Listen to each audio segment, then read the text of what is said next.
Okay, let's go ahead and get started. Good morning, everyone, and welcome to Acumen Webinar Wednesdays. This morning, we're going to go through the Sage Fixed Assets product. We have a guest speaker, Wayne Austin from Sage. And Wayne, we've worked with Wayne for many years now on fixed assets, and we've learned quite a bit. Our team has worked with him on all kinds of different projects. So he's offered to take us through the fixed assets application this morning and answer questions. We have some clients on that are running it now, and some that are just seeing the new UI, and some that might be looking to get their assets out of spreadsheets and into a system that's integrated with Sage 300. So I'm going to hand it over to Wayne in just a moment, but please keep in mind that all the attendees are in listen-only mode. And if you have any questions at all, you can use the chat or the Q&A at the bottom, and we will go ahead and certainly monitor that, and then we'll certainly leave time at the end for questions. So over to you, Wayne, and thank you. Good morning, and thank you, Nick. Good morning, everyone, and thanks for joining us today. My name is Wayne Austin. I'm a sales engineer with Sage on the fixed asset product. And this is actually a great morning to get to see the new version of the software. The version I'll be showing you today actually was just released last week. So this is the first big refresh of the user interface look and feel in quite some time. In addition to those changes, there are a couple of new features added, but most importantly for those of you that are doing tax book, all of the tax rule changes that were just implemented for January are also in the software. Just so you know, we typically do 2 updates per year. There's usually an update in the August, September time period, which is usually just features, but the January release always includes any tax rule changes.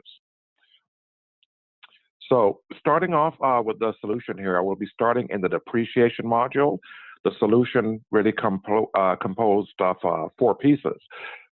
You've got the depreciation module, which is the heart of the system for handling all of your tax and book depreciation for your fixed assets. There's a tracking module for doing physical inventory and reconciliation of that data, which uses the same database as the depreciation module, so the 2 are fully integrated. There's also a planning module for handling CIP. Once items are out of project mode or CIP mode, they can be sent directly to this depreciation module to actually start depreciation.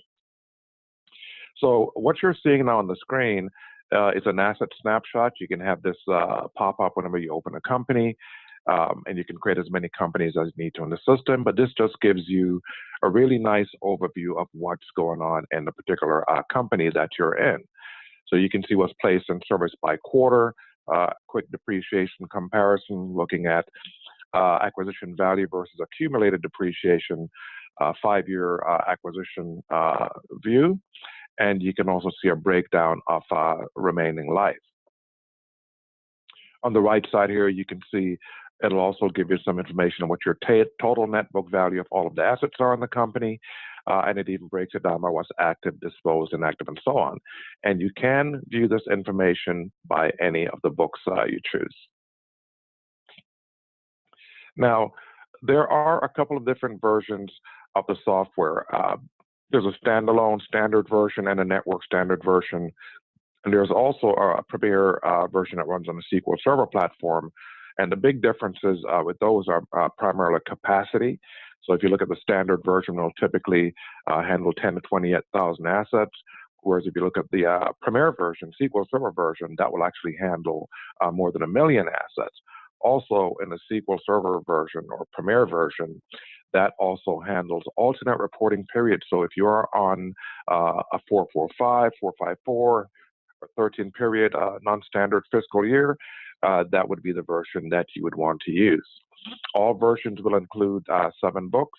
These 2 on the end are custom books. You can rename whatever you choose, but of course you'll have your standard tax, internal, state, AMT books. All versions support short years, and you can also specify book overrides here as well. So one of the new features actually in this 2019.1 version of the release is you can now actually adjust the font size, which was something that's kind of small but not unimportant. For example, if you wanted to have a bigger resolution in the past, you would have to change your actual screen resolution, whereas now you can simply adjust on the fly. So that just makes it easier. It's one of the nice look and feel that's been added. Now, with the tax law changes that just came into play here, if you need a quick reference to take a look at current tax rule changes or a prior year, you go to Help, What's New, and Learn More, and you will actually be able to see here all of the tax rule changes. Now, in this version of the software, we've also added 2 new depreciation methods, and those are remaining life mid-month, remaining value half year. So that's the RH and RM method for mid-month and half year for remaining value. Okay. Now, if you want to see the prior year's tax changes, you also will have that in the system as a quick reference. Now, if you take a look at my tax book here, those 2 methods I was referring to are now available here. These are actually a couple of our methods that came into play primarily from the tax rule changes. The Bipartisan Budget Act and tax extenders, some of you may need to change en masse your estimated life and depreciation methods to take advantage of some of these tax rule changes. So one of the other changes we've made that goes along with that is now giving you the ability to make this change en masse. Previously, if I wanted to make a change to depreciation method or estimated life, I would have to do this individually for each individual asset. Now with that change and this update, you can actually do this across all the assets or any group of assets. Now it will have you acknowledge that, yes, I do have a current backup. Of course, if you're making any type of mass changes, that is highly recommended. Now, I can select any group of assets, any books that I want to make changes to, and I can now en masse make changes to either estimated life or to depreciation method, or both, and I can do this en masse across all the books. So that's actually a really great change that's going to help you take advantage of some of those tax rule changes. Now, if you take a look at all of our books down below here, I wanted to point out these particular fields. For those of you not familiar with our fixed asset solution, these are your mandatory fields. So any asset being added, you need to ensure that you're identifying property type, place in service date, value, depreciation method, and estimated life. With the addition of those 2 methods I mentioned, the RH and RM for remaining value mid-month and half year, that brings a total of included depreciation methods up to 52. Now, you can also, of course, include expensed assets here, choose do not depreciate as a depreciation method. And of course, you can include property types like real property, amortizable assets, and so on. You also have the ability to create any custom depreciation method. So if you have some type of different scenario, and you need to be able to create a custom depreciation method, you can also do that and save it, and that will actually show up as an available depreciation method in the book as well, in all of the books. Now, there are a couple of other mass changes you can do in the system. If, for example, you want to be able to take advantage of 100% bonus, you're not currently doing that, you can actually make a change to your 1/60th allowance percentage and do that en masse. Or you can do that to any group of assets, any of the books you want to apply it to.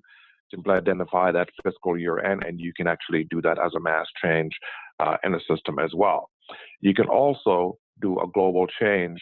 If, for example, Q4 rolls around, you've exceeded 40% of your assets placed in service in Q4, and now you need to switch to a mid-quarter convention, you can also do that globally in the system as well.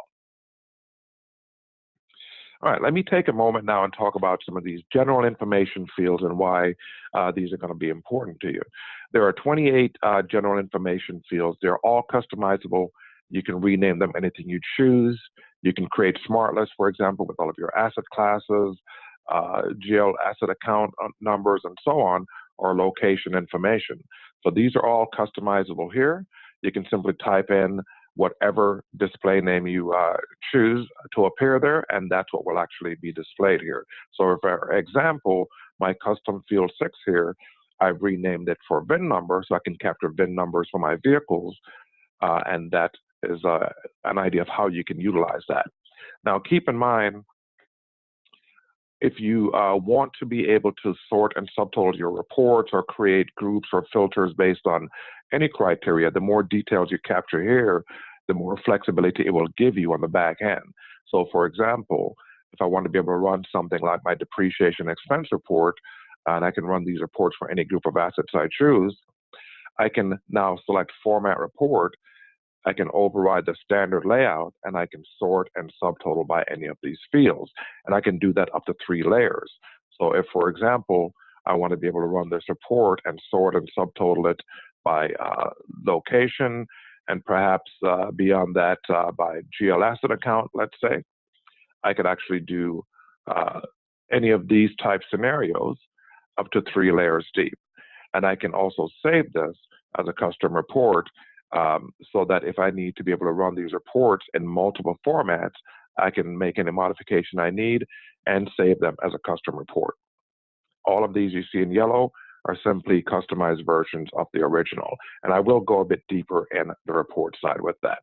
So think about what information you want to capture, how you want to be able to sort your reports, and what do you want to be able to use for filters to create subsets of your asset, be it by class, by location, whatever the case may be. You can actually do that if you've got that information defined.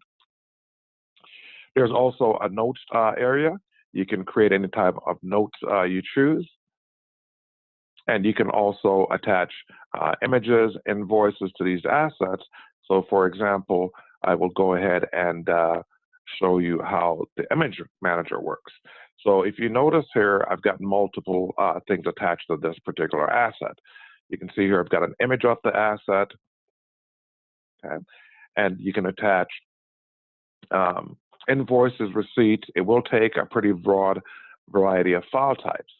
So if you don't have an image uploaded already, you can simply browse to the location of that image, and it will take PDFs, JPEGs, PNG, TIFF files, and so on. So you have a lot of flexibility with that, and you can actually link multiple invoices or images to a single asset, or vice versa. You can link a single image or invoice to multiple assets. So if you order, for example, 20 pieces of equipment on a single invoice, you can easily link that invoice to all of those in one shot quite easily. Okay. Now, there's also a history tab here, and that is going to capture just about everything that's going on with changes to these assets. So if you've made some type of change, for example, doing a disposal, as I've done in the past here, you'll see that. It's going to show you the actual disposal date. The gain-loss calculation date could certainly be separate, and it's also going to capture any other changes in value. Okay. So you will be able to see all of that information change captures. And I will do a couple of examples of that so you can see how that actually works.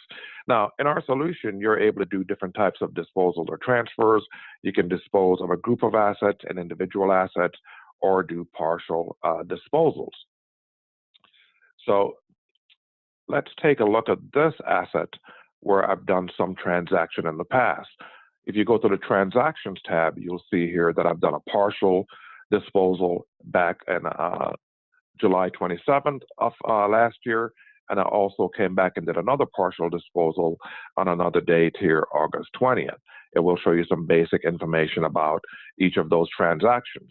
I can actually individually pull up and review either of those partial disposals, the actual transactions, and it can also pull up individually the disposal worksheet so that I can review any information that I need, export or print this information out.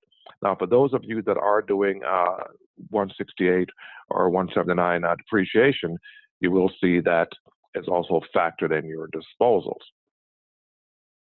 Now, since you can do multiple partial disposal on some group of assets, I could certainly come back here today and actually do another partial disposal on the same asset.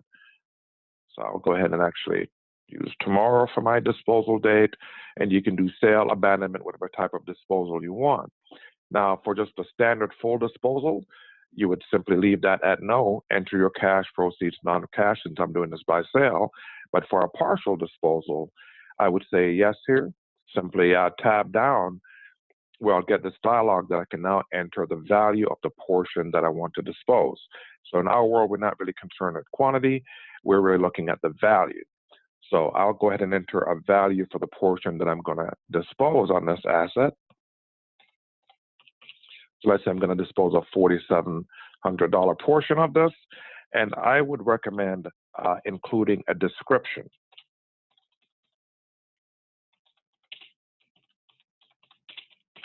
And I've simply entered something generic here, dispose of part X, whatever it may be, in my case, part C. It's going to calculate that remaining value. And I can go ahead and enter my cash proceeds. So let's say my cash proceeds here are $4,000, and I'll even throw in some expense of sale. I can click on calculate. It's going to calculate my gain loss across all the books. Now, my net book values are quite different because I'm doing bonus depreciation for tax, straight line for my internal book. So you can see the difference in net book values here. It will calculate that gain loss accordingly across all of your books, but you can manually override this if you choose to. Now, if you choose to not recognize this or defer recognizing this transaction to a later date, you can absolutely do that as well in the system quite easily. If it's something that qualifies for investment tax credit, you can populate that ITC information here as well. And of course, you can review that disposal worksheet, as I showed you before, prior to committing to this partial disposal. And all of the reports, by the way, in the system are fully exportable to Crystal Reports, PDF, CSV files, Excel, in various formats. So you have total flexibility with that. So if everything looks good, I can go ahead and do my partial disposal, confirm that, and now it's taking me back to the transactions tab for that same asset where I can see my previous two partial disposals and my current partial disposal done just now. Now, if you notice the difference, these two I did not include a description, but because I included a description here, if I've done multiple partial disposals, I'm trying to find a particular transaction, by putting that description here, I can easily go to the one that I really want. Now, if you take a look at your main asset details, as you can see, the value has been reduced by that disposed amount. Now, if I go to my history tabs, I want to show you how it actually captures all of this information. So you'll see here for today's date, the asset was partially disposed. Okay, it's going to show the date it was done in the system, which is today, and I future dated it for tomorrow for my disposal date, and that's reflected here. It's also going to capture who did it. Now, I can expand this out so that I can see what financial information changed. So it's going to show you the change in book information. Since my acquisition value or cost basis was the same across all of the books, you will see here all books listed out, value changed from 32,928 down to 28,228. If I did have a different cost basis between tax and internal book, for example, it would list those changes out separately. Now, capturing this information is also important because let's say someone gave me the wrong asset information, I disposed of the wrong asset, I need to be able to undo this whole thing. I can simply go to the Transactions tab, delete last transaction, and that transaction is gone. The previous two are still there. If I go back to my main asset details, the value has now been restored back to 32,928. And if you go to the History tab, you will still see that disposal information entered here. You can still see what the financial changes were from my previous partial disposal, but it simply creates a new entry that states, hey, that last transaction was reversed, when it was done, and who did it. Now, capabilities like this, actions like this can be limited if you're in a multi-user environment and you do not want everyone to be able to do disposals, transfers, and so on. You can actually go into System Administration. You can create restrictions at the company level as to who can even go into the company, and within the company, you can set restrictions such as these as to who can do disposals, transfers, replicate assets, even what reports they can access, set or clear period closes, and so on. So you have very granular controls from a security standpoint. Okay. Another type of disposal or transfer that you may want to be able to do is do this as a group. Let's say you have a group of assets you want to take some action on. You can search based on any of the fields. So this is another good reason to think about what information you capture here, because it's all very searchable. So I'm simply going to find all of my, let's say, my Dell computers. And I can just hold a control key and select a few in particular that I may want to work with. And I can now go in here and do a bulk disposal of these, or I could simply select all and do the entire group. And I can now do a bulk disposal of all of these. And of course, you can do sale, abandonment, whatever type of disposal you need. Now, when doing it as a group like this, any cash proceeds, non-cash or expensive sale will be distributed across all of these assets as opposed to when you're doing them individually. Now, I can also do a bulk transfer of these assets. If, let's say, you're going to move all of some older equipment to a different site and you want that audit trail for it, instead of just updating the location information, you can actually go in here and do it as a transfer. I have mine currently set to do transfers by location, but you can certainly choose which field you want updated when you're doing that. I can also do transfers between different companies. So if you have multiple legal entities in the system, you can transfer between companies, no problem.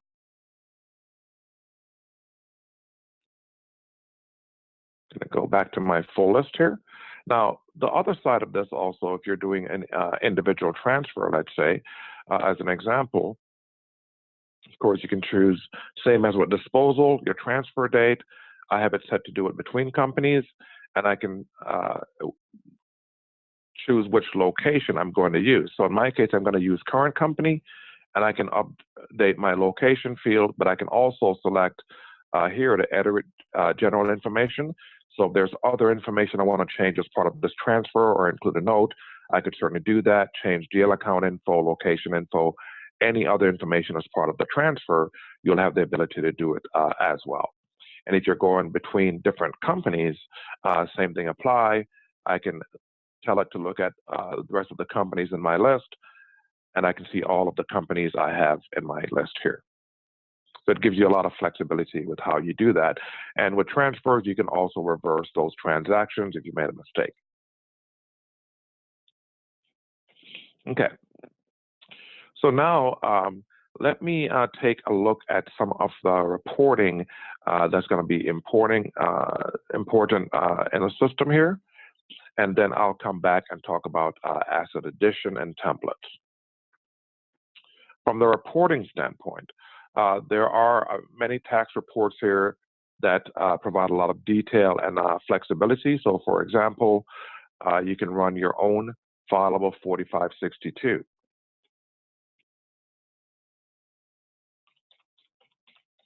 And this will actually generate the worksheet that goes along with this. And it will generate an actually fileable 4562. So here is my depreciation and amortization worksheet that goes along with that 4562. And here is my actual fileable 4562. So for those of you that have multi-year property, amortizable assets, this will be one that you would need. Now, you can also, of course, generate your own 4797 worksheet.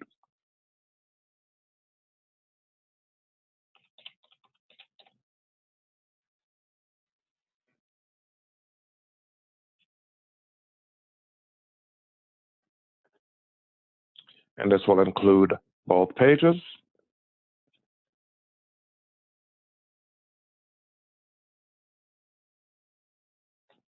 Okay. And of course, all of these reports are exportable. For those of you doing bonus depreciation or Section 179, you can also generate your tax expense report, which is going to include all of your current year bonus or 179 information. So this would be complementary to that 4562.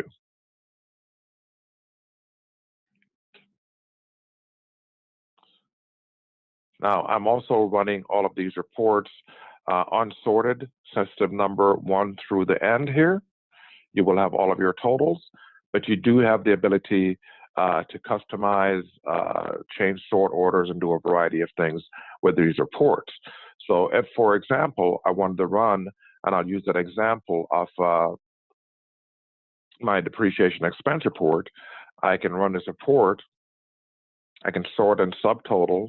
Let's say I'll use my location field.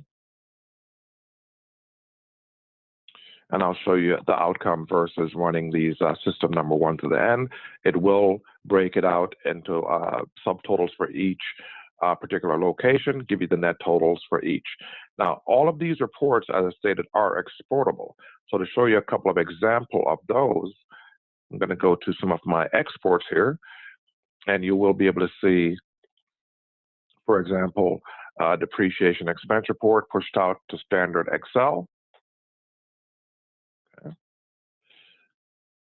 And here is a similar report pushed out in data-only format, which you can certainly do.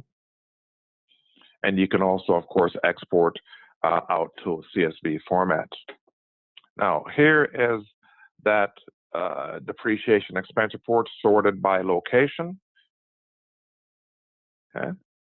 And you will see it will actually provide the net totals of the end of that particular category, and then on to the next location. So if you do want to run a global report across all of your assets in the company and sort and subtotal by any field, you can absolutely do that in the system, no problem.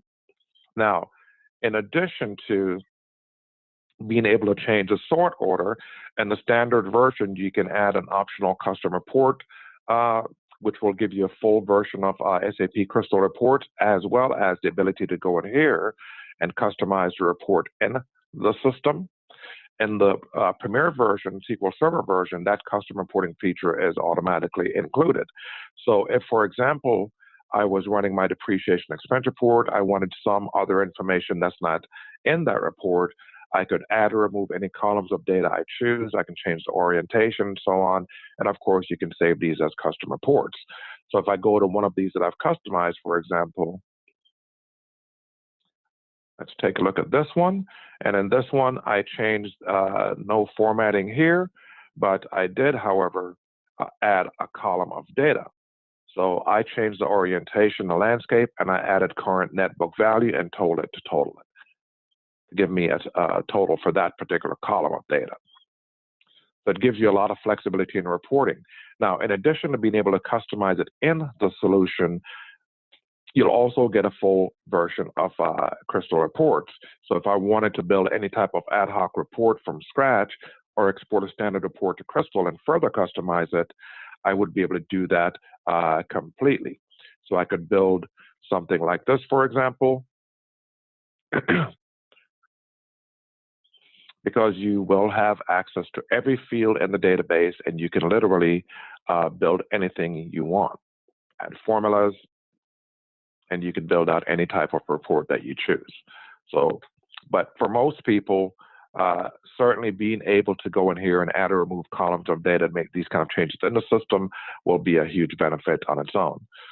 Now, of course, you'll have your standard reports, such as your general ledger report.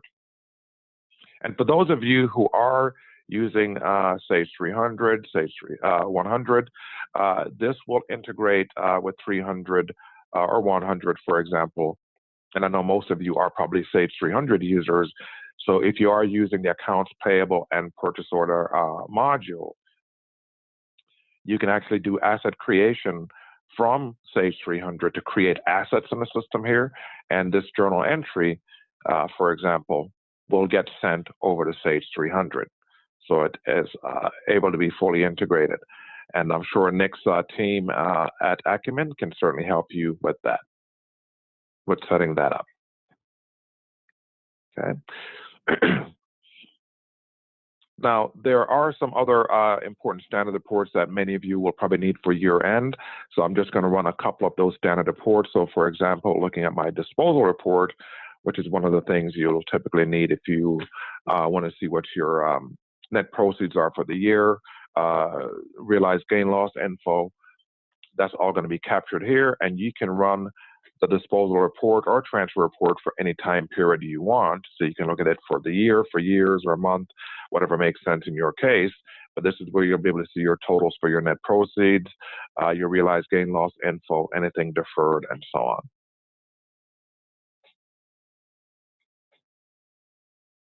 There are some projection reports built in. So for those of you that may have, say, some upcoming project in the future, and you want to be able to see what your future year depreciation will be, you can actually do a couple of things here. You can add an asset and future data, let's say, for a place in service date, which I should have one here. I simply named it a projection asset, just so it's easy to find. But if you notice, I placed this in service November 30th of 2020, $400,000. I'm doing bonus for tax, straight line for my financial book. So if I want to now be able to see some forecasting as to how adding assets of that value in the future are going to impact things, I can run an annual projection, and this will actually show me multi-years out. So I can look as many as 9 years out. I can look at multiple books. This one will actually give me a side-by-side. So let's say I want to look at those 3 books.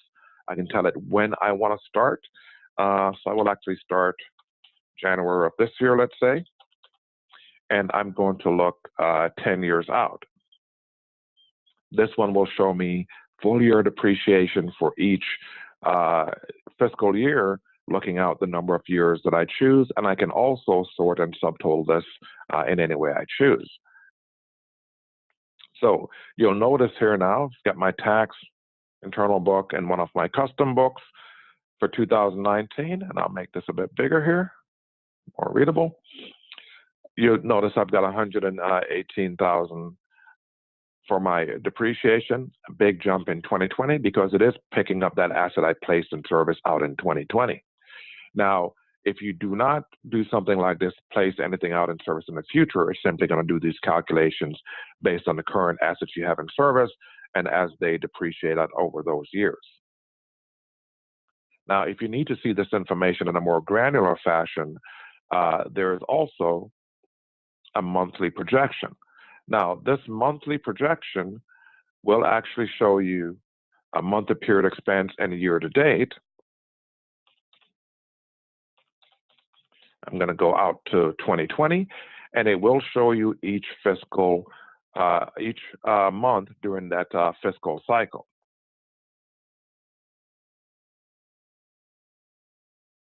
And then this particular one will not do a side-by-side, but you will be able to actually drill down and look at the individual asset details. So if you take a look at 2020 now for me, you'll see each period expense year to date for each month during that fiscal. And again, it's picking up that dummy assets I placed in service. And in this one, I can actually drill down and look at the individual asset details, and you can see it is picking it up. I can look at the same information for my financial book, which of course using straight line, it's not going to be so pronounced. Now, keep in mind, I placed it in service November 30th. So in straight line, you're not going to see that until December.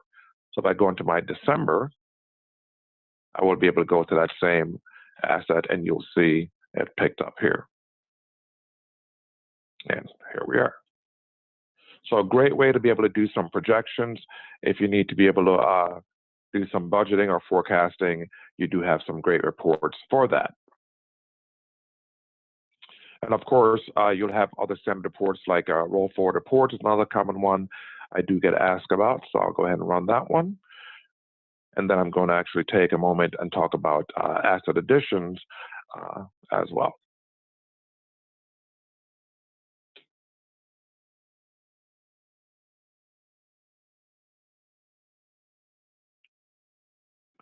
And for those of you that have seen previous versions of this software, as you can see, this new look and feel is carried out throughout the entire module, and as well as in the tracking module, which you'll see when I go into that version.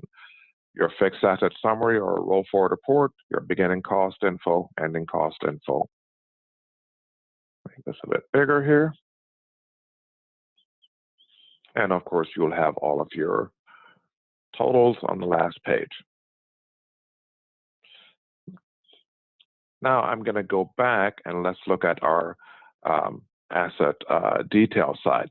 So for routine asset addition, if you're using Sage 300 and you've configured the purchase order module, accounts payable module, you will actually be able to launch the fixed asset depreciation software from inside of Sage 300.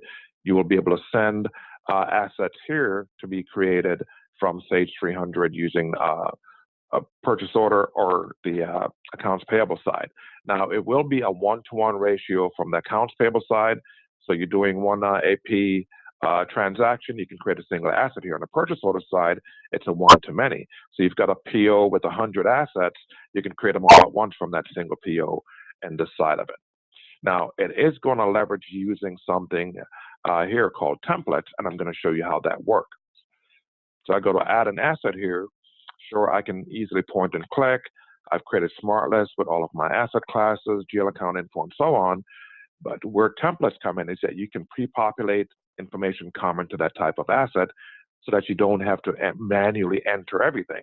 So if I'm going to add another computer, for example, here, I've got templates created for that. Simply apply that template. Now, in my template, I've included GL account info, basic description. You can even include where it's location, asset class, and so on. But more importantly, I can include depreciation methods across any of the books I'm using, estimated life. So the only thing I would need to do if I were adding an asset manually from this side is go ahead and give it an actual acquisition date, a place and service date, and a value, and push it across all the books, and I'm done. Of course, if it's something like an IT asset, it might be serialized, populate that unique serial number. Okay. All of the templates that you create here are actually available to Sage 300 or 100 for that matter. So when you're in your purchase order and you've got groups of assets you want to send over, you can tell Sage 300 to apply the appropriate template for those assets. So that way, when that asset is added coming from Sage 300, you don't have to do anything else here. It's got everything it needs because of applying the template in addition to the information coming from Sage 300. So that makes that process quite easy. Now, if you are doing this from inside the system here, and let's say you've got a group of computers and I've added a template, completed adding my asset, and then let's say I've got 20 pieces of equipment in, I can do the first one, save it, and I can simply go here and tell it, make me 19 copies, and it's going to replicate that asset whatever number of times you need. So you don't have to sit here and do the same thing 20 times. I can do one and replicate it. So that will be a big time saver. And remember the integration. So these templates are going to be very valuable to you if you set up templates when you set up your integration with Sage 300. Okay, I'm going to do a brief look at a couple of the other modules. Just in the interest of time here, it'll be a very light overview just to give you an idea of what they do.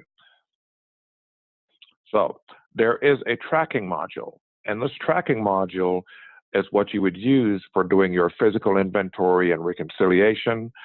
So for example, if you've got some asset tags, barcodes on your asset that corresponds to a barcode number, an asset ID number, that would actually come into play here.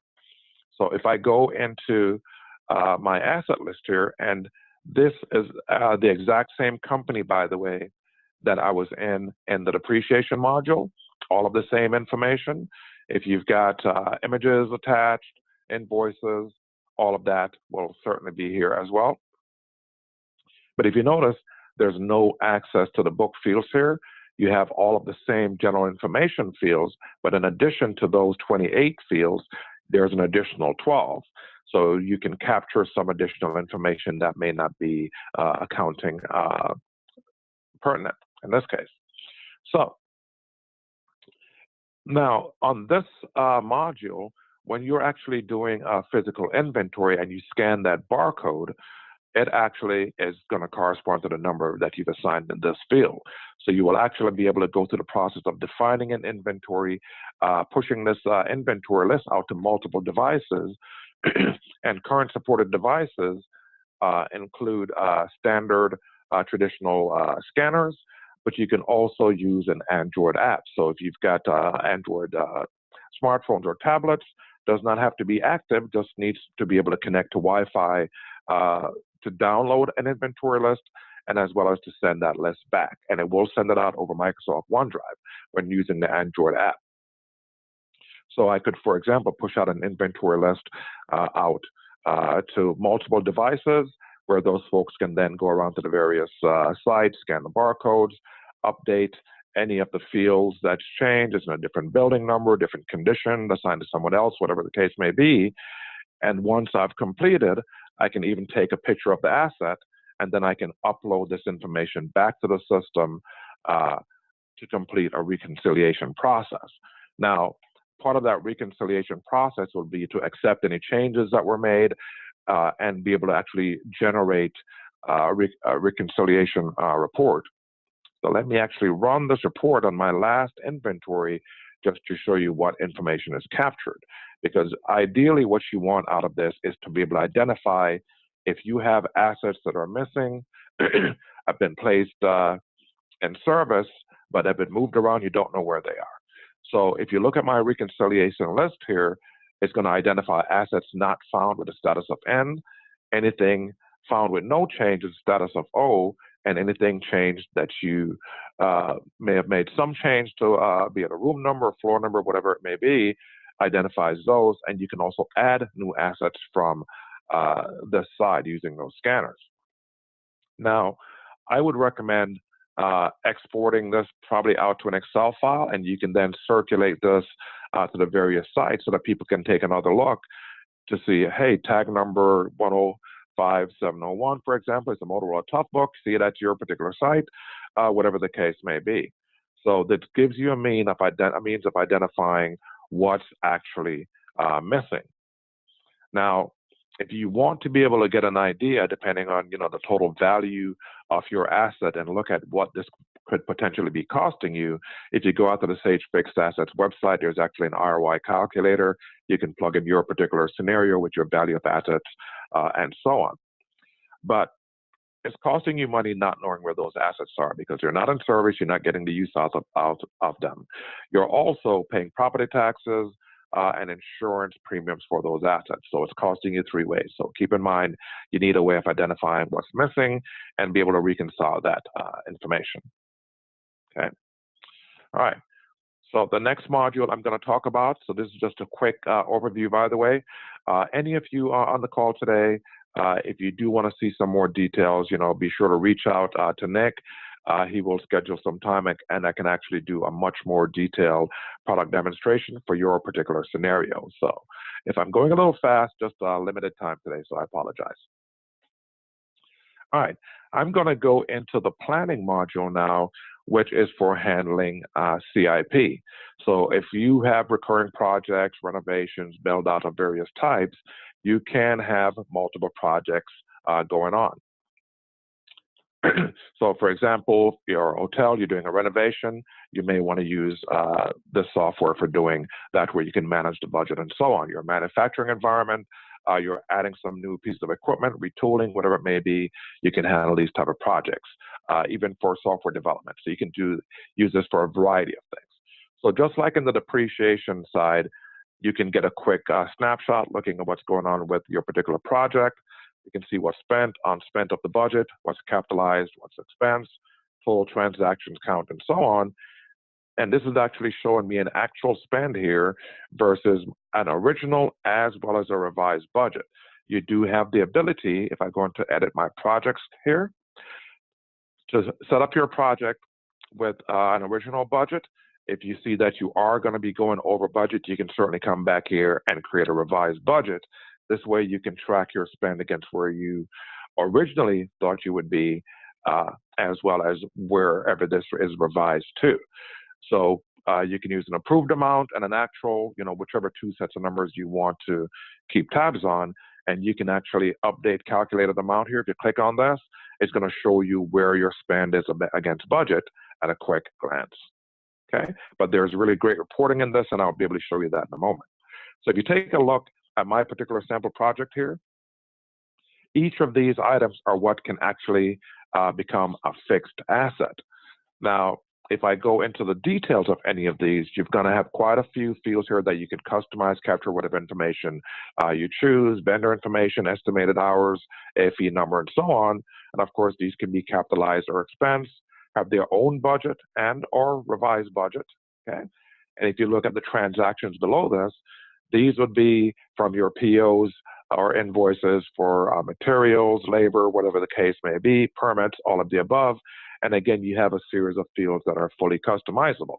So if you look at all of these individual costs for these invoices are what's rolling up against this budget for this particular asset. And of course, the total spend of all of these assets are rolling up against the entire project. Now, I'm going to go into one that I've not yet sent over to start depreciation. And if you look at this one, I have a couple of transactions here. Okay. Still editable since this one's not been sent over to start depreciation. But if you go to the Asset Information tab, once spending is complete on that line item and the entire project does not have to be finished, I can say yes here, give it an actual date completed, give it a place and service date, and I can tell it which template do I want to apply. I can tell it to split this asset into multiple assets of equal value, or I can manually tell it, hey, I want this one to be 25,000, this one to be 30,000, and so on, and split it into multiple. Now, once you've identified, some items that are spending is complete, then you can actually create assets from these.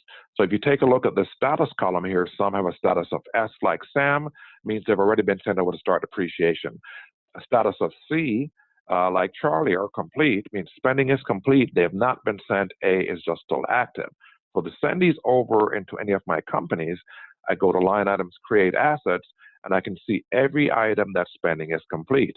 So I could say, hey, I want to send these two to company A, and I want to send these other ones to some other company, or I can simply select all and tell it to create these assets in a single company. So it gives you quite a bit of flexibility, especially if you've got recurrent projects with a large number of assets that will be coming out of it. This would be an ideal solution for that. Now, from a reporting standpoint, of course, someone will need to know at a quick glance what's going on with my projects. I can look at this in details or subtotals. I can look at this against an original or the revised budget. So just to give you a quick example of that, I can easily go in here, and I can now see all of my projects that I selected, where I am, the budget for that project, my actual spend, and I'm under budget in this particular case, let's say. But if I drill down into the details, you can see I've got a few things that are over budget, even though individually I'm under budget. I can also run this expanded out where I can see all of my projects expanded out and be able to capture that information in detail as well, where I can see each project info spelled out. Okay, and you also have the ability to generate custom reports from this side as well. So if I build some type of ad hoc report to look at all of my projects, have it refresh the data when I open it, I also have that ability here. So you can create any type of custom report you want. Again, you have access to every field in the database, so you can certainly tap into any field in any project and capture that information. So I'm going to actually go into one of my companies and show you where this particular asset was sent over and how things actually show up in the depreciation module, so that you can see how easy that would be if you're managing many projects and you need to be able to get these assets in service. Now, by using a template, it will actually show up ready to start depreciation with no additional information needed. It will create a group here, and you will be able to see from planning So if I go to that particular date, creates a date and timestamp, this is the only assets I sent on that day. If I sent 100 assets, they would all be showing up here. I can go into this asset details. Because I used the template, it came in with that acquisition date, place and service date from the tracking module, as well as the value. But depreciation methods, estimated life, all of that other information came from my template. And you can certainly map fields from the planning module to here, which is where I brought in that reference number from my planning module. So using templates in conjunction with Sage 300, in conjunction with your planning module, makes things operate pretty seamlessly. Okay. All right. Looks like I'm just about out of time here. I do want to show one other report. Built into the system is an Audit Advisor that if you have a need, for example, to see what's going on before you actually do your year-end closeout, you can actually run this Audit Advisor where you would be able to, let's go ahead and do that here. Run this Audit Advisor. I'm going to run this for my last year, and it will actually generate a report and tell you what it sees that might be of importance to you, what's potential issue it sees, recommend a change. So it's like having your own personal auditor, and it'll actually create a group where you can go and review any assets affected by that. So in my particular case here, things are actually pretty clean, and I can go into this group it created. This is the asset being referenced to here, and I can take a look at that and say, hey, is that something I want to change? It really is just identifying potential red flags to avoid you having a situation where you could get audited. So very handy tool to use. So with that, I'm going to pause and see if we've got any questions in the chat. Thanks, Wayne. Yep, there's just a few here. So let me go ahead and scroll up. If we're tracking assets on a spreadsheet, can we import them into Sage Fixed Assets? Absolutely. So you will have the ability to import en masse from Excel. I'm actually going to open up just a sample spreadsheet here. So you've got a spreadsheet laid out something like this with hundreds, thousands of assets. You will be able to import from various Excel types, so standard Excel workbook, CSV, tab delimited, all of the above there.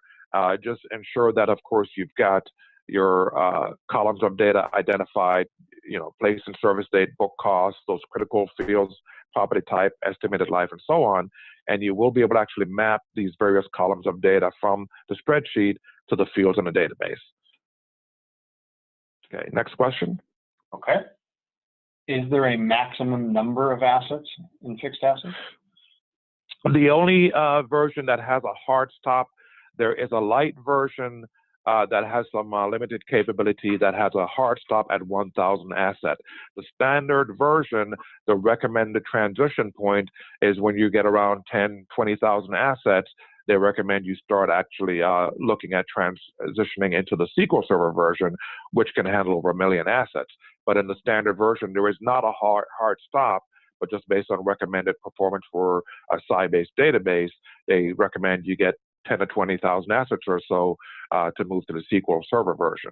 And the SQL Server version will handle more than 1 million assets, no problem. Next question. Okay. Can you talk a little bit more about user licensing? Is it named or concurrent? Can you have multiple users? It is a named user license model. So if you've got 3 different people that need to be able to get into the device, they would each need a license. And the licensing increments are 1, 3, 5, 7, and then increments of 5. Okay. And last one I see here, can we link to more than one Sage 300 company? Okay. So when you set up your link in a system here, you are going to be linking in a single company to a single Sage 300 company. Now, inside of Sage 300, of course, you could have multiple companies, let's say, in your Sage Fixed Asset side, And inside of Sage 300, you can tell it which Sage fixed asset company you want to link to. But really, that interaction is mainly controlled on the Sage 300 side. On my side here, the only thing I have to really be doing is I can set a favorite for Sage 300, let's say, but the real integration is more controlled from the Sage 300 side. Just ensure in the depreciation module you have all of the correct GL account info for the particular Sage 300 company that you need to interact with. Okay. Just give it a minute here, see if any other questions come in. Please feel free to use the chat or the Q&A section there, and we can ask them to Wayne. And remember, everyone, you know, if you need a deeper dive and you currently have Sage 300 and you're using spreadsheets to manage your fixed assets, going to a solution like this is going to be light years above using a spreadsheet. So this will absolutely make life much easier, and not to mention the accuracy and reduce the risk of errors.